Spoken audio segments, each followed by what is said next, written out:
It's been an action-packed Tuesday. Social media is all about the BBC raids in India. We'll tell you what happened and what it means and how it happened before. Meanwhile, China is building a railway line through Aksai Chin. Security concerns for India. How is India's infra push coming along? In Europe, another president has issued an SOS call of sorts. The president of Moldova says Russia is trying to dethrone her. Closer home, Pakistan is becoming a parody of itself. Milk is selling for over 200 rupees a litre, and abusive prime ministers may cost the country dearly. Apparently, Imran Khan abused the Saudi crown prince in Punjabi. We'll cover all of this and more. Also tell you what remote work costs your government. First up, the headlines. Russia steps up its offensive in East Ukraine, attacks military targets as NATO scrambles to ensure steady weapon supply to Kiev.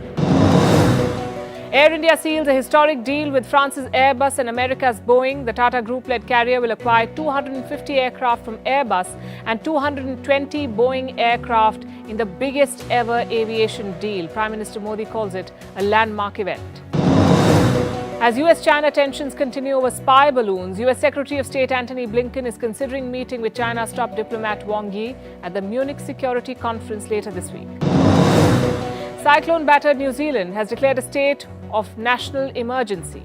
Cyclone Gabriel has swept away roads, inundated homes and left more than 200,000 people without power. And India enters the chatbot race. Homegrown financial technology firm Velocity launches the country's first ChatGPT-powered AI chatbot called Lexi.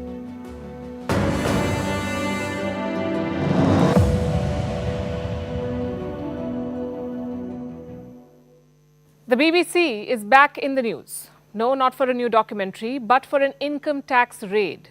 BBC offices have been raided by the Indian Income Tax Department. The raids were conducted in Delhi and Mumbai. The authorities are not calling them raids. They say these are just surveys. What for? To investigate tax evasion. A team of 15 officials searched the offices in Delhi and Mumbai. They were looking for documents related to the BBC's business operations in India. There are allegations of irregularities. This relates to international taxation and transfer pricing. Reports say the mobile phones of employees were seized. Those in office were told to return home. Those at home were told not to come to office. The reports triggered a storm on social media. Remember, this action comes days after the BBC broadcast a documentary. It relates to the 2002 Gujarat riots and implicates Prime Minister Narendra Modi, who was then the Chief Minister of Gujarat. The documentary came in for a lot of criticism. The Prime Minister of the UK said he did not agree with the characterization of Modi. The US government dismissed it, and India blocked it. Today's IT survey comes in the wake of this row, and opposition parties are criticizing it. They say the government is being vindictive, which is not surprising. This is what the opposition is meant to do.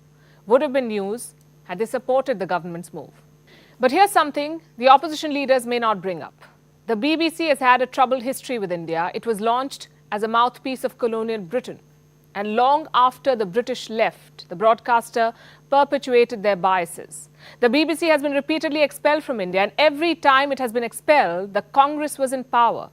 In 1970, they broadcast two documentaries, Calcutta and Phantom India, both by a French filmmaker. Both led to outrage among the Indian diaspora in Britain and the Indian government.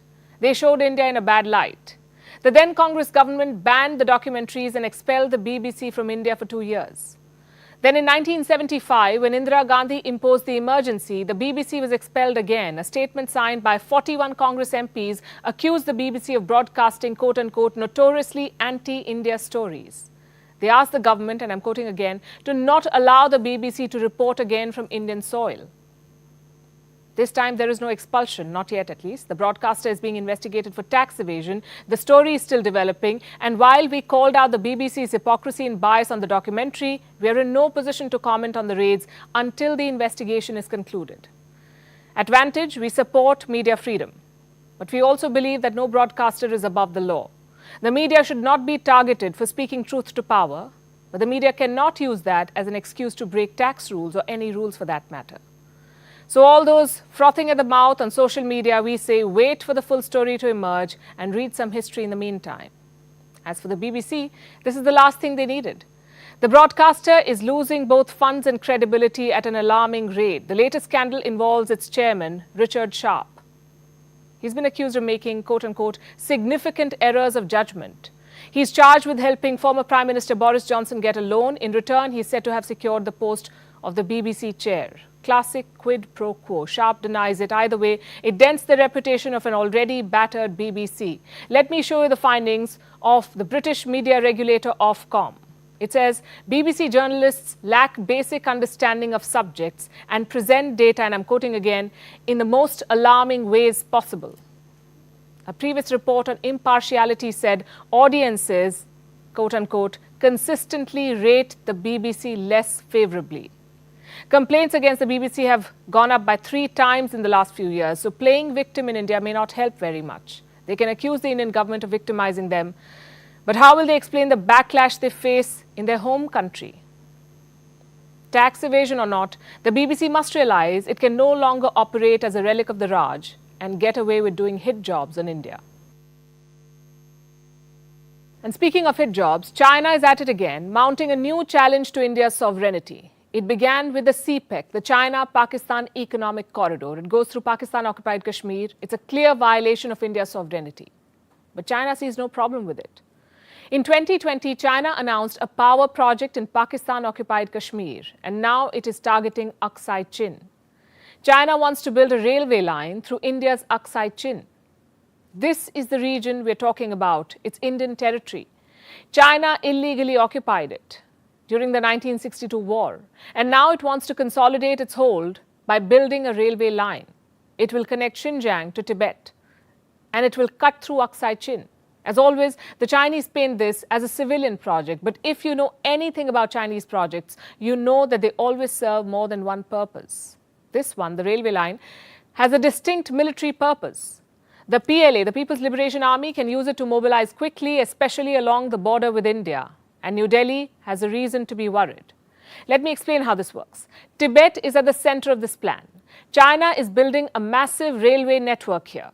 Currently, it is 1,400 kilometers long. The new plan is to expand this to 4,000. What for? To integrate remote areas, to cut travel time, and of course, to enable swift military mobilization. The Xinjiang-Tibet railway line is part of the larger project. Here is the proposed route. It begins in Shigatse in Tibet. The final stop is Hotan in Xinjiang. And here is the part that New Delhi should worry about in particular. The planned route passes through 2 border areas, the Pangong Lake on the Chinese side, which is also the center of the current standoff, and Rutog County. Again, this is close to the LAC, the line of actual control. Reports say the PLA has frontier bases here. So those were the 2 planned stops. How quickly can China build this? The construction plan has been split into 2 phases. Phase 1 will be completed by 2025, that's 2 years from now, and phase 2 will be finished by 2035. When will the railway line reach Aksai Chin? 2025, that's what the Chinese media claims. They're calling it the Shigatse Pakutokso section, the part that would run through Aksai Chin. Let me quote from a Chinese mouthpiece. This is what they say. By 2025, the construction of several railway projects, including the Yan Ningchi section of the Sichuan-Tibet Railway, the Shigatse Paktukso section of the Xinjiang-Tibet Railway, and the Bomi-Rauk section of the Yunnan-Tibet Railway will all see major progress according to the plan. This is what they're saying, major progress. That's for the Aksai Chin section. So the plan is to build quickly. And this should be problematic, not just for India, but also Nepal, because China is targeting Nepal too. The new railway routes will run up to China's borders with Nepal. Under this plan, Girong will get a railway line. This is a land port. It falls on the Nepal-Tibet border. So expect the Chinese to show up there. In fact, China has been rapidly expanding its border infrastructure. In 2021, Tibet got its first bullet train. It linked Lhasa to Ningchi. That's near the Indian state of Arunachal Pradesh. The railway line is barely 16 kilometers from the de facto border. Why is that a reason to worry? Because China claims the entire state of Arunachal Pradesh as its own territory. They call it South Tibet. There is no merit to China's claims. But then again, merit is the last thing that the Chinese care about. In 2021, Xi Jinping paid a visit to Tibet. It was the first visit by a Chinese president in 30 years. Do you know what he chose to highlight there? the bullet train project. The Chinese president even took a ride on the bullet train. The message was quite clear. China will continue to press with its territorial claims and build infrastructure to secure its hold. What is India's response? New Delhi is responding in kind, ramping up its own border infrastructure. India's strategy has two parts. Number one, building infra on the Indian side. The focus is on all states and union territories that share a border with China. The likes of Ladakh, Himachal Pradesh, Uttarakhand, Sikkim and Arunachal Pradesh.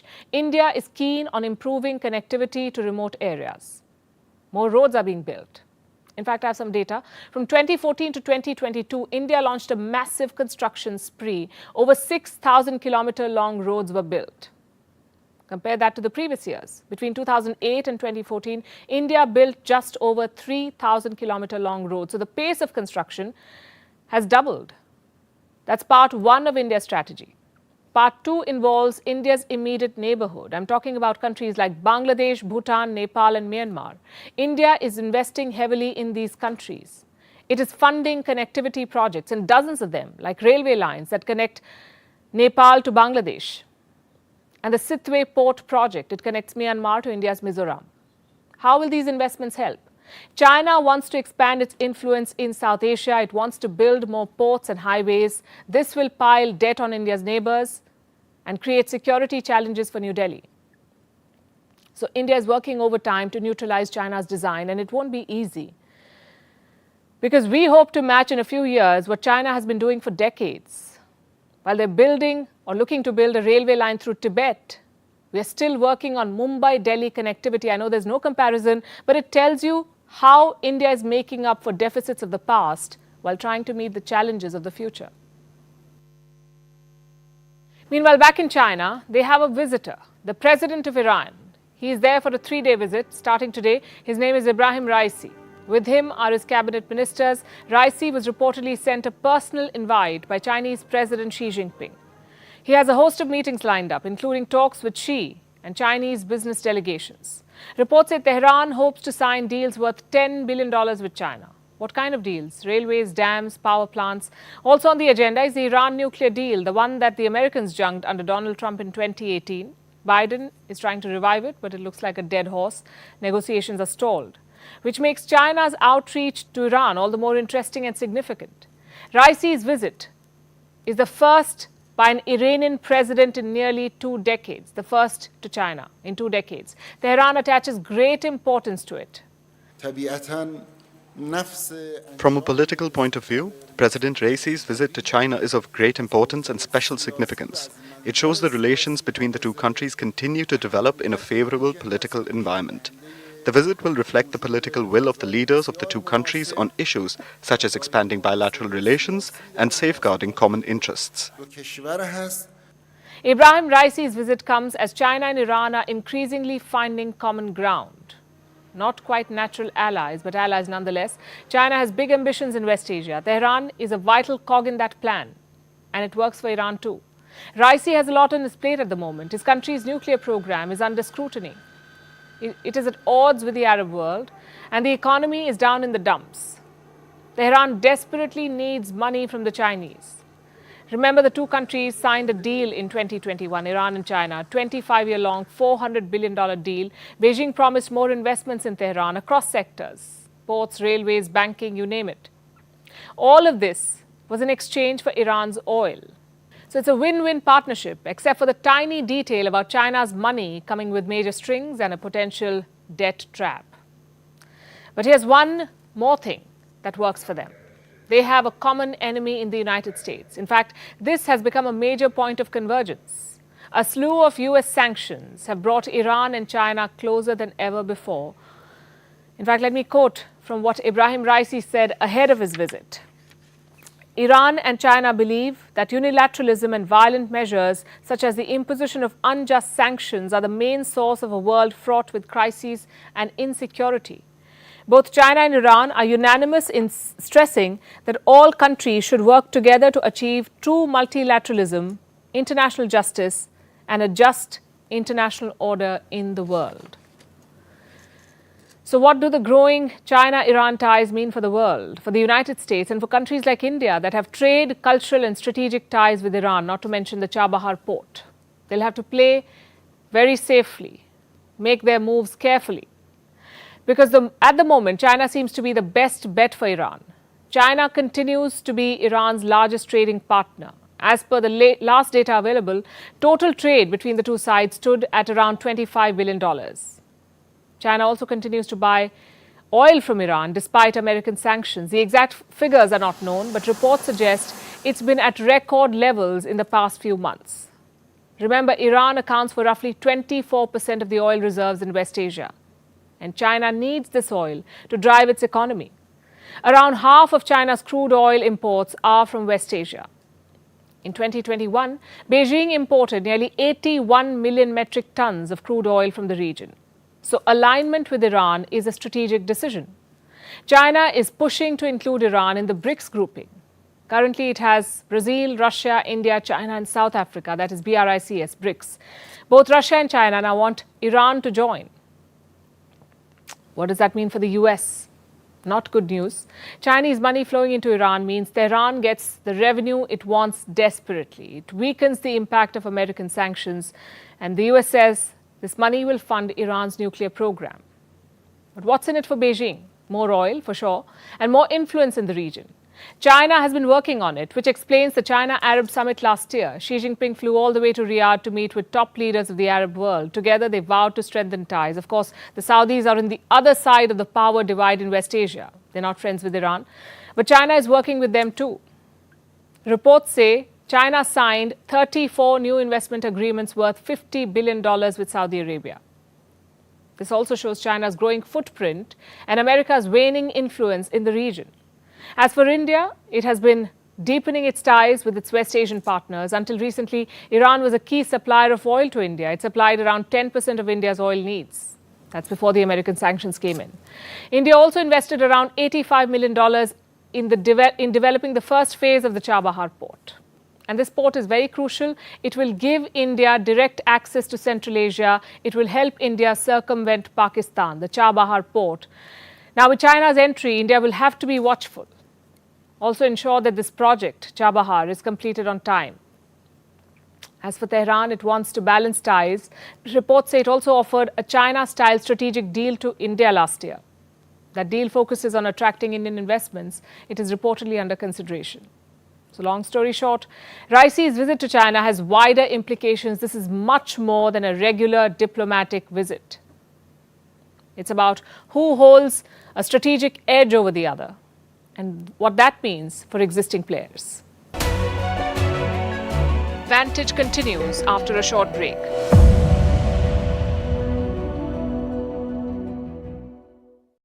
In Delhi and Mumbai inside the BBC office of the country, and also at the same time we have been given to understand that the internal message has been circulated for all the officials, all the staff members, all the employees of BBC India that they are not required to show up today for work and for this week as well. So what exactly is transpiring inside when the team of officials are present? This is something that we will have to wait for a while to get the official version. IT teams are there at BBC offices in both Mumbai and Delhi. The details of why they are there still awaited. The initial details do say that there are IT raids that are being conducted in Mumbai and Delhi. We're also being told that an emergency message has been circulated to all the employees who are working in both these offices. They've been requested not to go to office today and for this entire week. This was circulated among the staff of the BBC.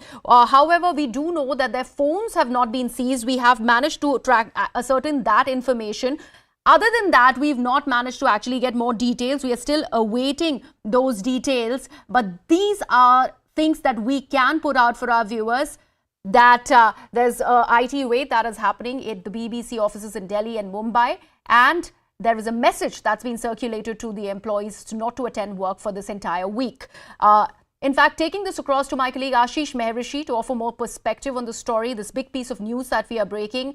Ashish, do we know about any more details about these IT raids? So the information as of now with us is that it's not a raid. It's basically a survey, which is basically it's absolutely different from the raid. But obviously, there is a political twist to the entire story, because there was recently a film which was circulated, which was in fact even blocked by the Indian government. And the allegation of the income tax department can be that this action is basically only after the government basically blocked the film, which was basically targeting Narendra Modi, current Prime Minister, on issues basically related to the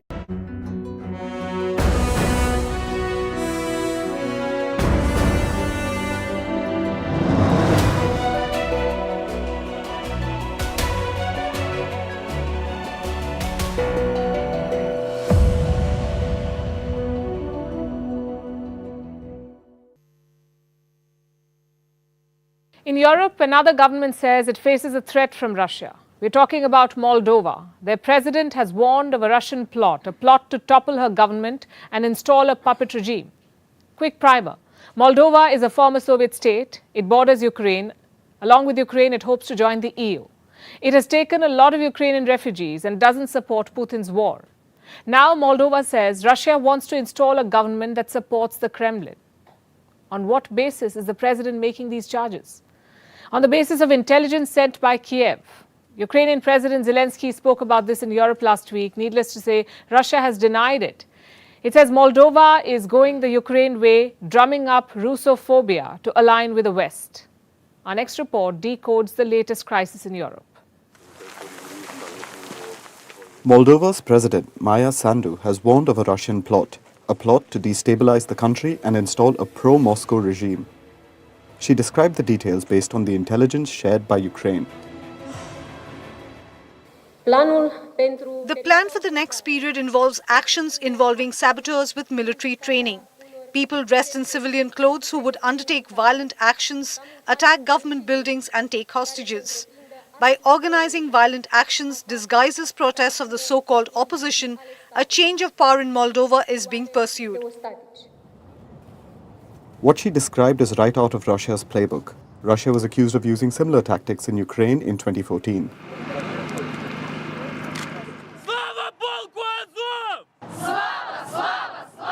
The breakaway regions of Donetsk and Luhansk saw protests, violence, and then pro-Russia officials were installed.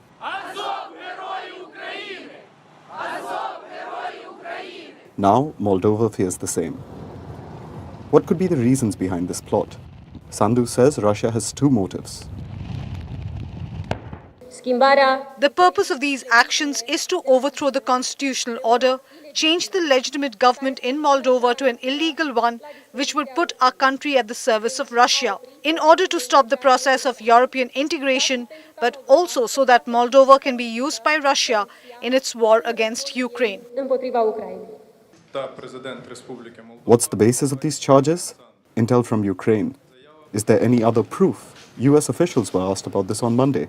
This is what the White House's national security spokesperson had to say.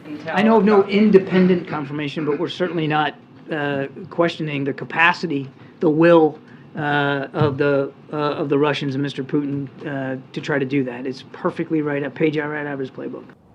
But why would Russia be targeting Moldova? The answer lies in its geography and history. Moldova neighbors Ukraine. Its location could make it a staging ground for Russia's forces. Russia could use it the way it uses Belarus, that's another neighbor of Ukraine, and it's pro-Russia. With Moldova in its fold, Russia could potentially attack from another direction. Moldova already has a pro-Moscow breakaway territory, Transnistria. The region houses some 1,500 Russian troops who serve as peacekeepers. With a puppet regime in Moldova, this area too could be put to use. And why would Russia oppose Moldova's European integration? That's where history and geopolitics come in. You see, like Ukraine, Moldova was a former Soviet republic. The region was part of the Russian Empire from 1812. But it has also broken away from Russia at various times in its history. Moldova has been unified with Romania more than once. But it was regularly brought back into the Russian fold. It became an independent nation in 1991 with the fall of the USSR. But as soon as it achieved independence, the Transnistria conflict began. Russia helped secure a ceasefire and has had a toehold in the region since. Moscow has always wanted to maintain its presence in the former Soviet sphere of influence. So any move that brings Moldova closer to Europe goes against Russia's plans. Which brings us to present day. Like Ukraine's Zelensky, Moldova's Sandu is pro-Europe. This is how Russia's foreign minister described her recently. Moldova is being looked at for this role of the next Ukraine. First of all, because they were able to put, by quite specific, far from free democratic methods, a president as the head of the country, who is simply striving to join NATO. She has Romanian citizenship, she is ready to unite with Romania, and is generally ready for almost anything.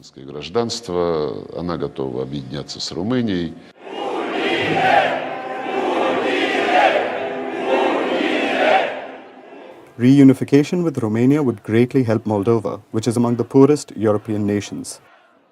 But if this happens, Russia would permanently lose a former Soviet state to the EU. Even if reunification doesn't happen, Moldova's EU candidacy was confirmed last year.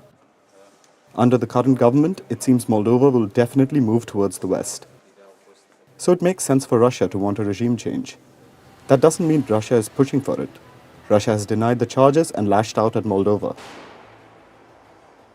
The process of transformation of Moldova, a sovereign country with its own traditions, goals and objectives, into another Ukraine is not just ongoing, but is gaining momentum. Moldova has been facing turmoil since the war in Ukraine began. Its prime minister resigned last week. It faces regular protests over the cost of living crisis. Now, President Sandu has found the perfect excuse. She's blaming Russia for the instability. But will it be enough to pacify Moldovan citizens who have to deal with all the chaos?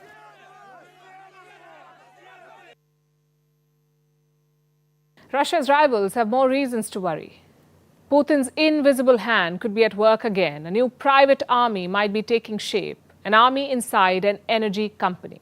You heard that right. We're talking about Gazprom, one of the largest gas producers in the world. It is owned by the Russian state. And it could be raising a private army. Some reports have emerged. The Russian Prime Minister has signed some orders.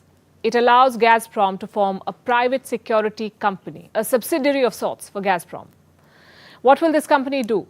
And why does a gas company need its own army? The order does not spell out the details, but some theories are doing the rounds. One purpose could be to protect its pipelines.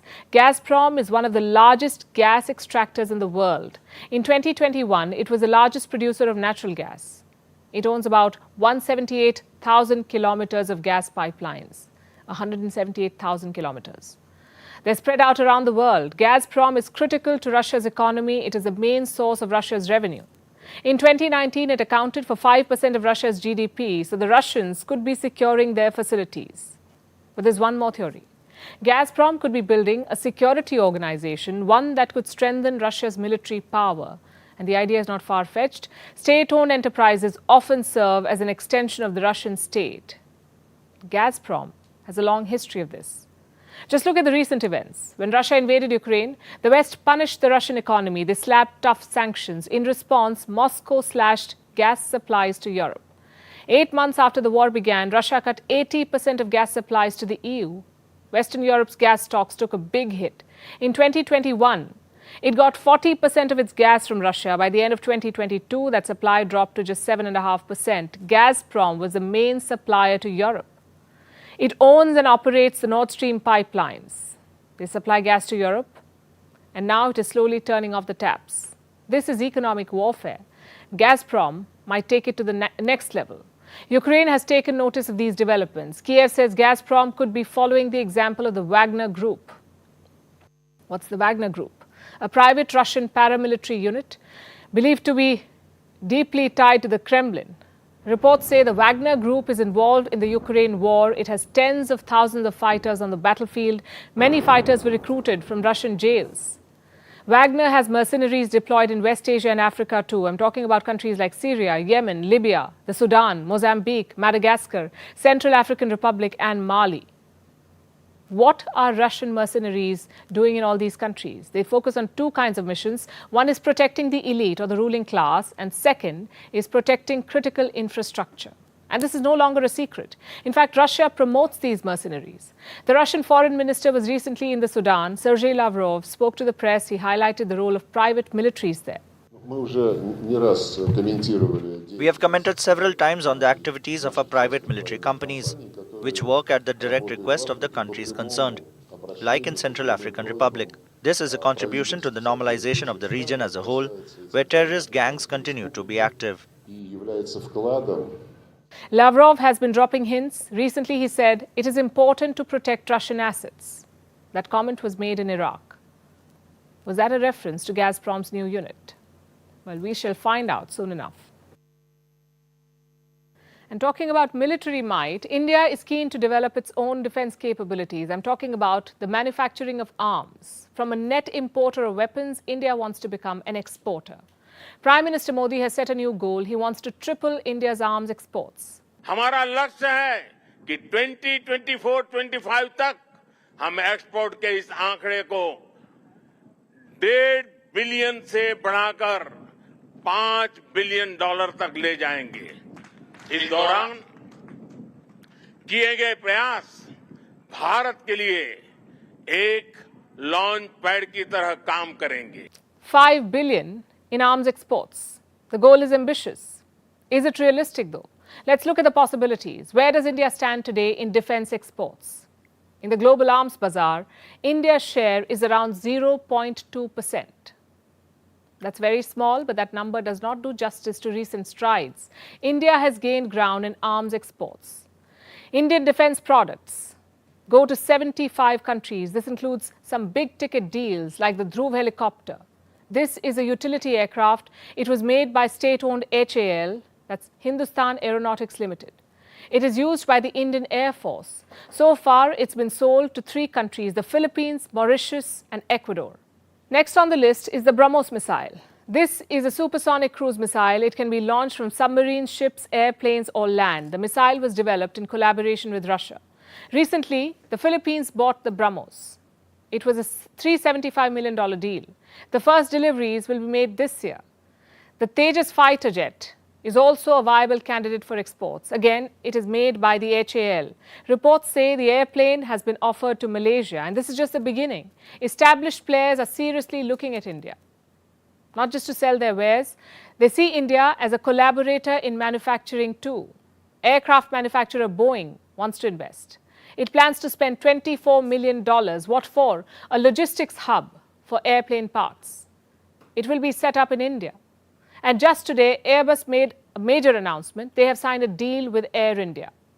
Air India will buy 250 aircraft from Airbus. It is being called the mother of all aviation deals, the biggest ever order by an airline for planes. Prime Minister Modi and French President Macron met virtually to announce the deal. There was a special emphasis on Made in India.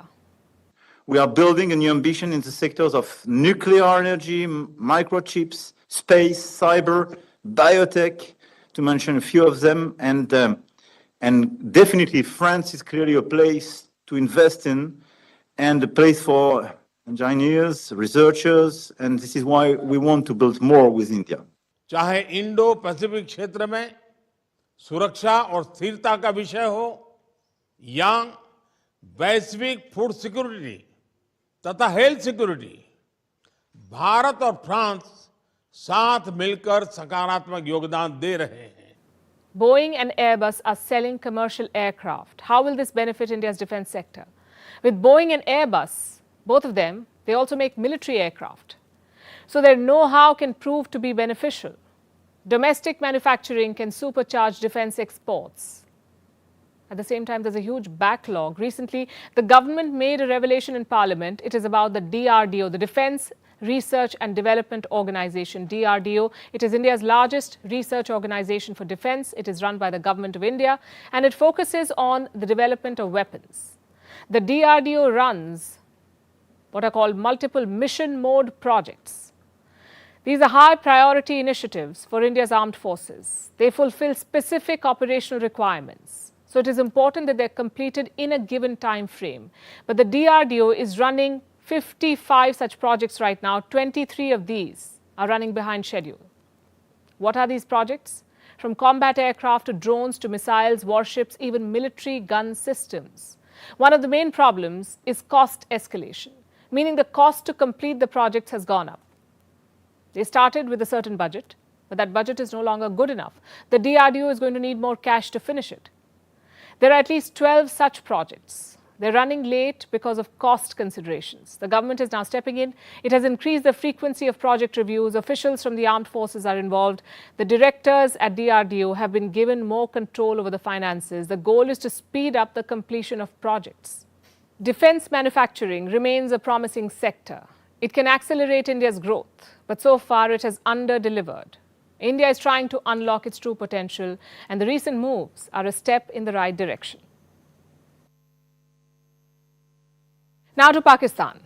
It's hard not to talk about Pakistan. Every day seems worse than before. The country has descended into chaos. It's a bit of a tragic comedy. The economy is going down the drain. Milk is selling at more than 200 rupees per litre. The military is beating up civilians. Ministers are being charged with sedition for derailing an IMF deal. And a former prime minister is said to have abused the Saudi crown prince in pure Punjabi. Pakistan has become a parody of itself. There's so much happening, it's hard to make sense of it. Let's take this one by one. Inflation is bleeding Pakistanis. Here is the latest headline. 1 litre of milk in Pakistan's Karachi now costs 210 rupees. 210 rupees for 1 litre of milk. It's a very big deal for the average Pakistani. Pakistan consumes a lot of milk. As of 2019, one person on an average consumes over 230 litres of milk every year. So as per the current prices, your annual milk bill will be close to 50,000 rupees in Pakistan. How many people can afford that? 50,000 on milk per person. And this is in a country that also produces a lot of milk. Pakistan is the world's 3rd largest producer, yet prices have shot through the roof.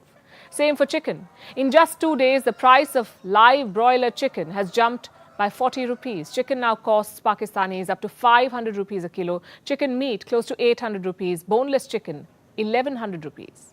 Basic necessities are becoming a luxury for people. And life is set to get tougher in the days ahead. The government is all set to impose new taxes. New taxes worth how much? 170 billion rupees. Why the sudden push for new taxes? Apparently that's what the IMF wants. So at a time when Pakistanis are doling out more money for basic necessities, they'll also have to pay more taxes to the government. And it's not just an economic crisis they're going through. The country is also suffering an identity crisis. Pakistan is a military with a country. That's all they have, their army. But their army has never won a war. Pakistan has fought 4 wars with India. It lost all of them. You can imagine the military's lingering frustration. They take it out on the people. You may not know this, but within the country's borders, Pakistani troops are formidable. If you're a motorcyclist on Pakistan's roads and you happen to be hit by a Pakistani Ranger's vehicle, you should prepare yourself for a beating of a lifetime. This video from Karachi will tell you the whole story.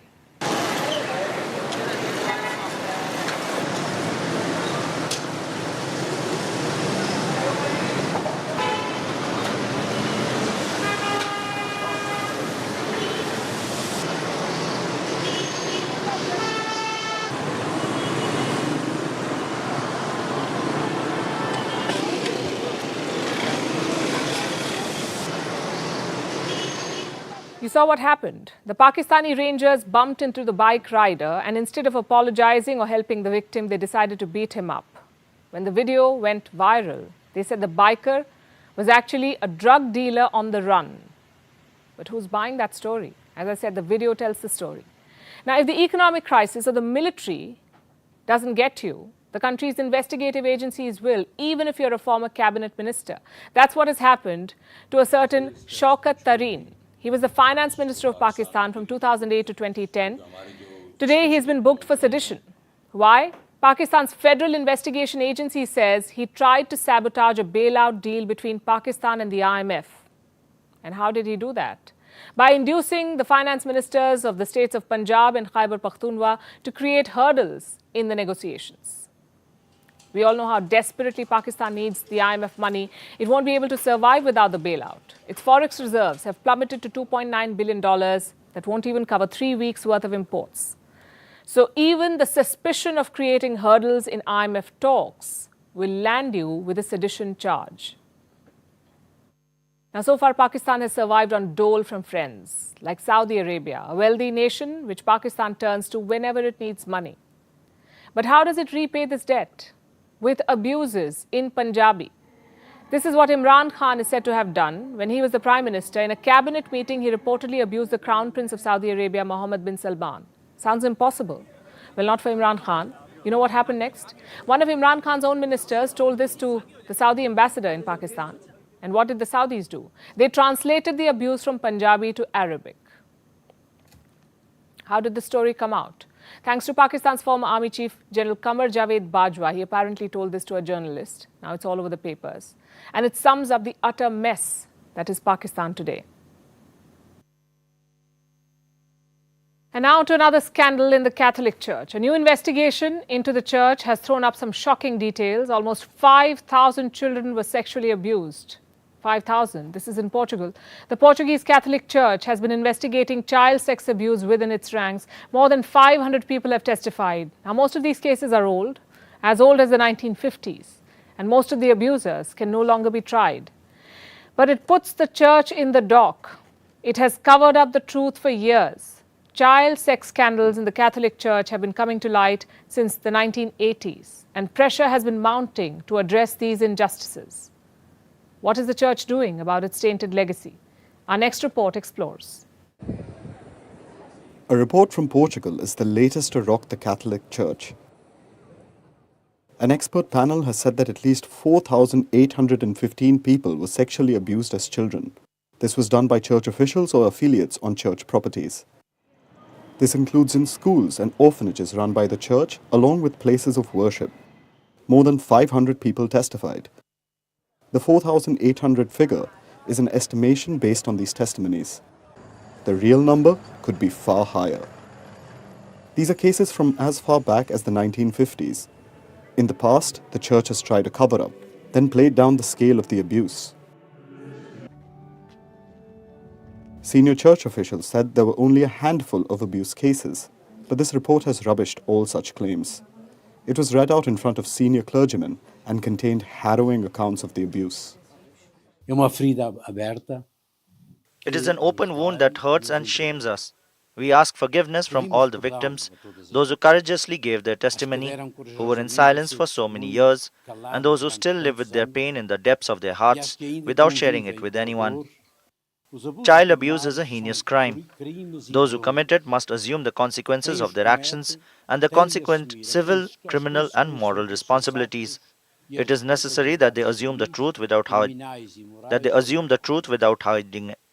It is necessary that they assume the truth without hiding anything, that they sincerely repent, that they ask God and the victims for forgiveness. Sexual abuse scandals have rocked the Catholic Church for decades now. Like in the case of Portugal, these often come to light years after the abuse takes place. Too often, the cases are so old that the abusers escape punishment. That's because of the statute of limitations. Statutes of limitation are the time limit for which a case can be taken to court. Once they expire, even if someone is proven guilty, they cannot be punished. The limits vary for different crimes. In Portugal, it expires after 23 years for sexual abuse. Different states in the US have different statutes for sexual abuse, ranging from 4 years to no time limit at all. The UK too has no statute of limitations for sexual abuse. In India, it's complicated. While sexual abuse technically doesn't have any statute of limitations, the Code of Criminal Procedure says serious crimes must be reported within 3 years. Exceptions can be made in the interest of justice, but the patchwork of overlapping rules makes justice difficult to find after too much time has gone by. Coming back to Portugal, because of the limit, only 25 of the allegations will go to court. The police will get a confidential list of all people accused. It will include the names of those still active in the church, but not much can be done about them. The panel has recommended that the statute of limitation be increased to at least 30 years. More abusers would face action in this case. But it's up to the Portuguese government to make that change. What about the Catholic Church? What is it doing to address cases elsewhere?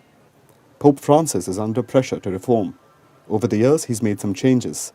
He's overhauled the Catholic Church's laws to explicitly criminalize sexual abuse. Under the new rules, sexual abuse, grooming minors for sex, possessing child pornography, and covering up abuse are now criminal offences under Vatican law. We say Vatican law because these are obviously crimes in every country, but the Church functions in a different way. In the past, whenever such complaints were raised to Church officials, they were hushed up. Sometimes the abusers were transferred, but not handed over to the police. Officials would also refuse to cooperate with authorities, citing the old pontifical secret rule. Pope Francis has abolished that rule and made it mandatory for clergy to report sex abuse. He has also appointed an official to deal with sexual abuse cases. That official was in Portugal for the report, and here's what he had to say after. First, listen to victims, continue to listen to victims, because this will not be the end of it. We have now a certain number of those who have been listened to, who have answered the questionnaire, but this is not the end. There will be more victims who will come forward, so continue to listen. The cases may finally be coming to light, but many of the victims will never get justice. The Catholic Church is suffering the most serious crisis. It needs to do a lot more to redeem itself.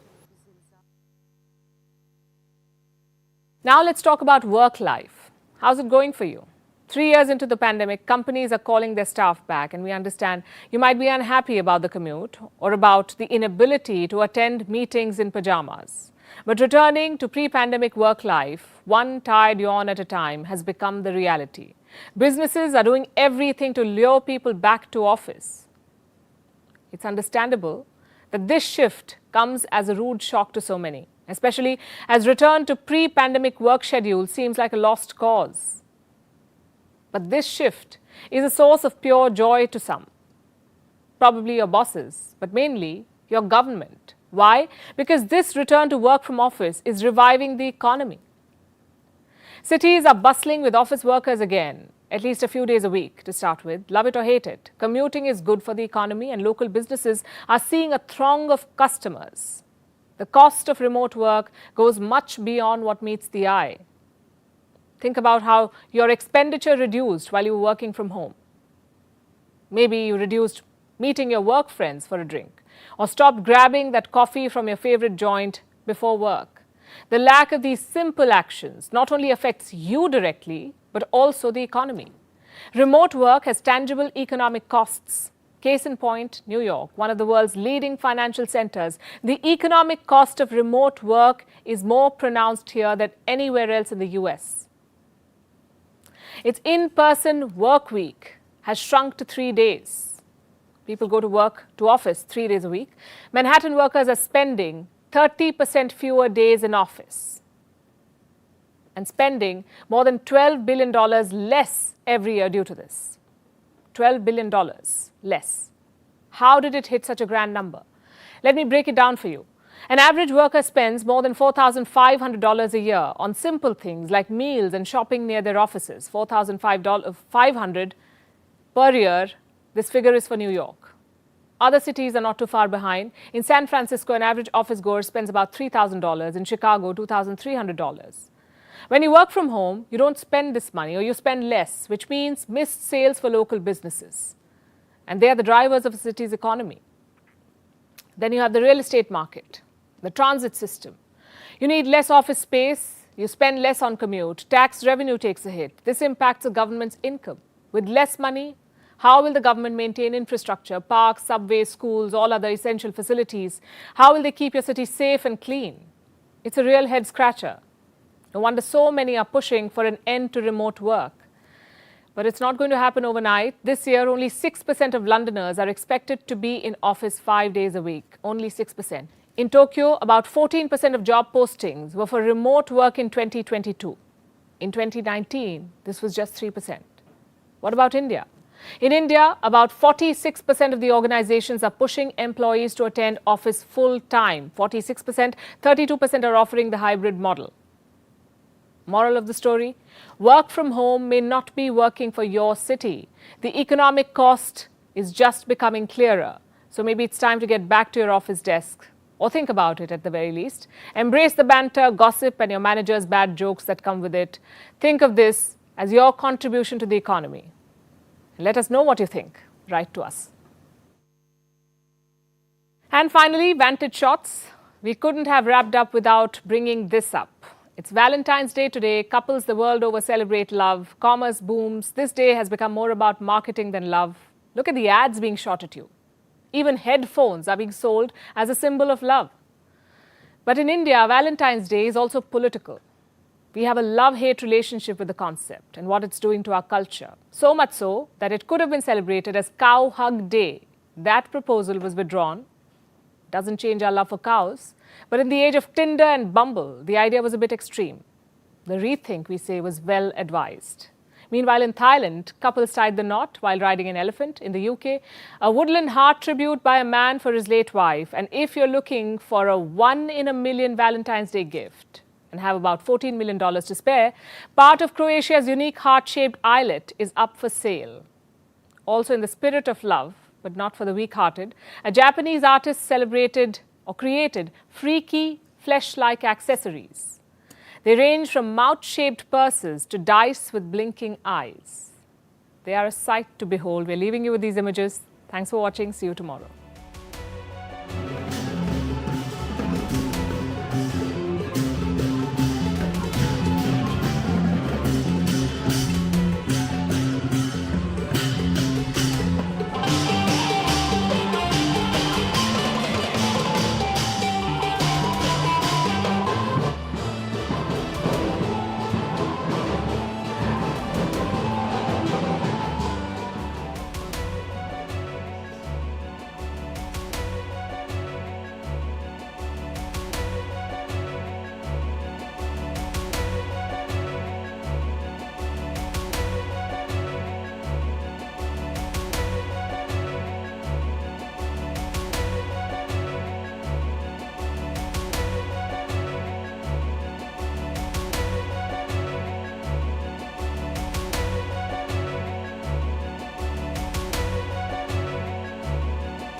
なんかもう愛着が湧いてきました。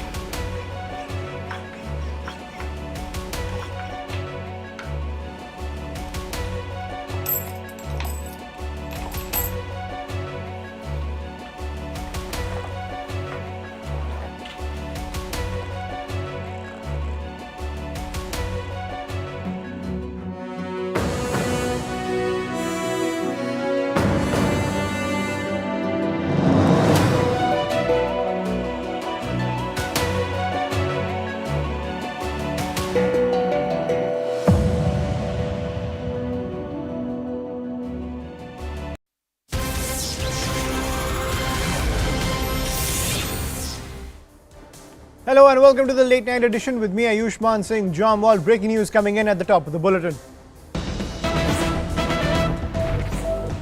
Prime Minister Narendra Modi had a phone conversation with US President Joe Biden, hailing the deepening India-US partnership and growth in multiple domains. Both welcomed the landmark agreement between Air India and Boeing as a shining example of mutually beneficial cooperation that will help create new employment opportunities in both countries. Tata Group's Air India has signed a multi-billion-dollar deal with both France's Airbus and America's Boeing to buy 470 passenger aircraft in the largest deal in commercial aviation history. I'm joined by my colleague Abhishek Jha, who's getting us this big piece of breaking news, this conversation between Joe Biden and Prime Minister Modi. Abhishek, this is coming in the backdrop of that massive deal that has been inked by Air India. India pushing that Make in India agenda when it comes to its relationship with both France and the United States.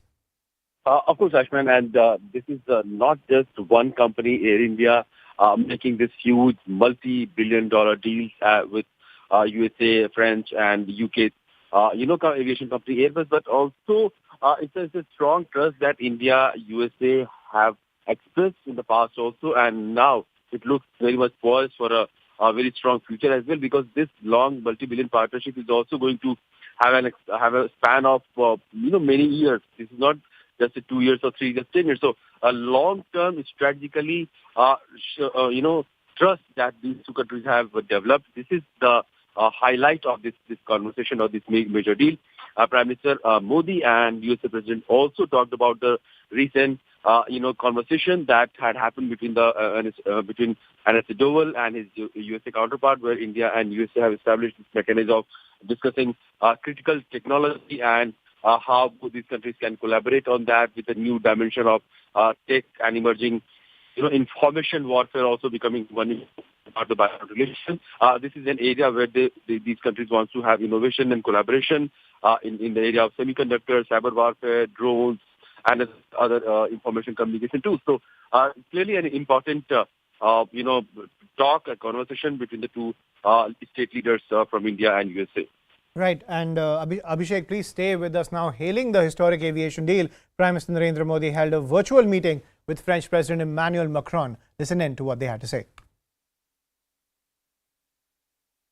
निकट भविष्य में Bharat aviation sector में विश्व का तीसरा सबसे बड़ा market बनने जा रहा है। कई आकलनों के अनुसार भारत को अगले 15 वर्षों में 2000 से अधिक विमानों की आवश्यकता होगी।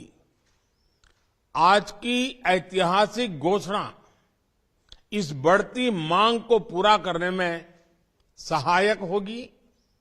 भारत की make in India, make for the world vision के तहत एरोस्पेस मैन्युफैक्चरिंग में अनेक नए अवसर खुल रहे हैं।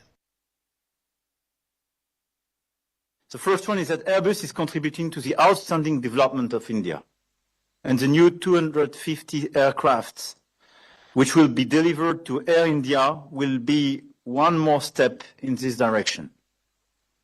There is a deep commitment in France to provide the state-of-the-art, the most efficient technologies available to India, and to be part of your Made in India strategy.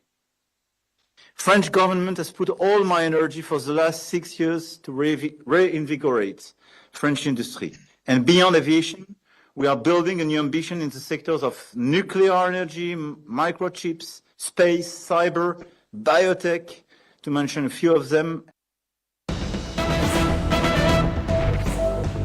And more breaking news coming in. Former US Ambassador to the United Nations and former South Carolina Governor Nikki Haley has announced that she will run for president in 2024, challenging her former boss Donald Trump, proposing a new generation of leadership in Washington, D.C. Nikki Haley was a staunch supporter of Donald Trump, but now will challenge his candidacy for the Republican ticket in 2024. That's the big piece of breaking news that's coming in. I'm joined by my colleague Abhishek Jha, who's getting us this piece of breaking news as well. Abhishek, so has Nikki Haley now automatically become a pariah in the Republican camp with this announcement? I mean, it would be really difficult to say that, but we know that now she is going to be a major challenger for Trump, who has also to be the presidential candidate. And the fight between the two big leaders of Republicans is going to be very interesting, because Nikki Haley was a confident person to go when it came to international affairs, because she was there in United Nations for a very long time. She also had, travels to India also, where she was having long and important conversation with the senior leadership. So, while India can feel good that both the leaders of Republican side were at some point very close to the government, we'll have to see from Republicans' perspective, how these two leaders, who have been very staunch supporters at one time and very close colleagues, how are they going to challenge and how are they going to make it, ensure that they win the nomination from the Republican Party. Right. Thank you, Abhishek, for getting us that piece of breaking news. We're already on the road to the White House when it comes to the 2024 elections in the United States. But over 10 hours and counting, that has been the time multiple teams of the Income Tax Department have been conducting surveys at BBC offices in Delhi and Mumbai. Sources say the surveys are being conducted over allegations of taxation irregularities with a prima facie evidence of tax evasion. The Income Tax Department aims to review the BBC's balance sheets and account details. Remember, this comes after the political storm over the BBC documentary on the 2002 Gujarat riots, which the BJP called anti-India propaganda. The BJP has said the agency should be allowed to do its job, but also added that the British broadcaster has a tainted history of peddling lies. However, this survey has united the opposition once again, which is up in arms, accusing the centre of an undeclared emergency and stifling the voices of its critics.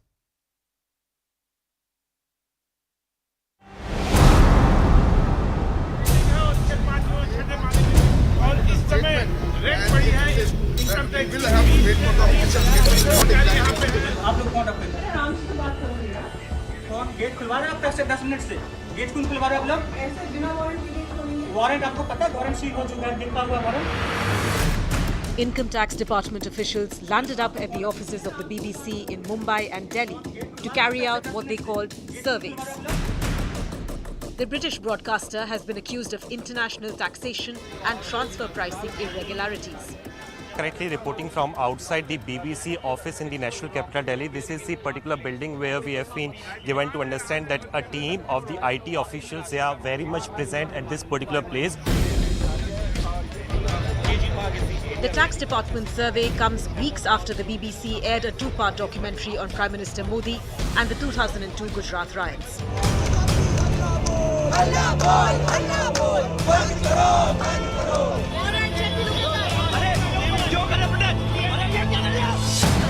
The documentary triggered massive controversy in the country and was banned from online platforms by the government. After news of the survey broke, opposition parties quickly lined up to accuse the Modi government of intimidation. BBC के 100 साल के इतिहास में इस प्रकार की कोई छापामारी और रेड हुई है और उनका कसूर क्या था? उन्होंने एक गुजरात के दंगों की डॉक्यूमेंट्री बनाई थी जिसमें कि सभी का पक्ष रखा कि जिस अंतर्राष्ट्रीय छवि की अपेक्षा नरेंद्र मोदी जी करते हैं, अब क्या उनकी छवि पर धब्बा नहीं लगेगा? बीबीसी की एक डॉक्यूमेंट्री पे केंद्र सरकार इतनी नाराज है कि ट्विटर, फेसबुक, यूट्यूब आदि से उस डॉक्यूमेंट्री के सारे लिंक गैर कानूनी तरीके से हटाए गए। वही पुराना भारतीय जनता पार्टी का बहाना कि एजेंसी स्वतः अपनी कार्रवाई कर रही है। The BJP countered the allegations by calling the BBC a corrupt organization. तो ये पूरे विश्व की सबसे भ्रष्ट बकवास कॉरपोरेशन हो गई है। बीबीसी का द्वेष भावना से भारत के खिलाफ कार्य करने का रहा है और कांग्रेस पार्टी को सबसे पहले तो ये याद करना चाहिए, श्रीमती इंदिरा गांधी जी ने खुद बीबीसी पे